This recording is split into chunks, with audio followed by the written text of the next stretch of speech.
এডিটিংয়ের ভুলের কারণে আমার কথাগুলো একটু পরে চলে গিয়েছে। যাই হোক আমি আ এজন্য আবার আ এডিট আর না করে আমি কিছু কথা এখানে এড করে দিলাম। আ এই ভিডিওটি আমি করেছিলাম ২০২৩ সালে। আম সম্ভবত মার্চ মাস হবে। আমি যখন থাইল্যান্ড গিয়েছিলাম তখনকার।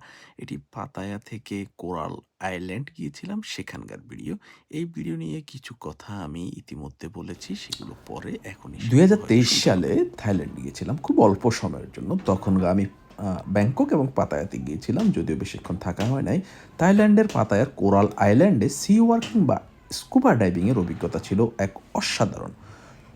স্বচ্ছ সমুদ্রের গভীরে গিয়ে নিঃশ্বাস নেওয়ার এবং রঙিন মাছের জগৎ দেখার সুযোগ তৈরি হয় এই অ্যাডভেঞ্চারে। আপার নীল জলরাশির মাঝে সময় কাটানোর এক চির স্মরণীয় মুহূর্ত।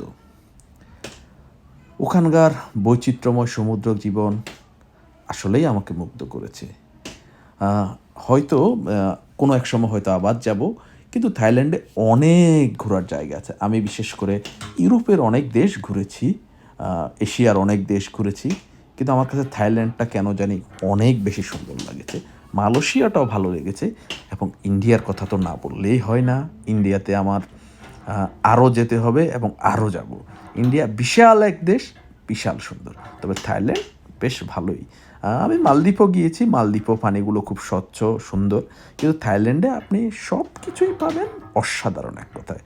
যাই হোক, আমি হয়তো ভয়েস অ্যাড করছি। আমি জানি না আমার ভয়েস কেমন হয়। ট্রাই করতেছি ভয়েসটা দেওয়ার জন্য। আর বিশেষ করে আমি যদি ভয়েস না দিয়ে গান দিই তাহলে কেমন হয়? যারা আপনারা দেখেছেন আমাকে একটু অনুগ্রহপূর্বক জানাবেন। আমার ভয়েসে যদি কোনো ভুল ত্রুটি হয়ে থাকে অনুগ্রহপূর্বক ক্ষমা সুন্দর দৃষ্টিতে দেখবেন।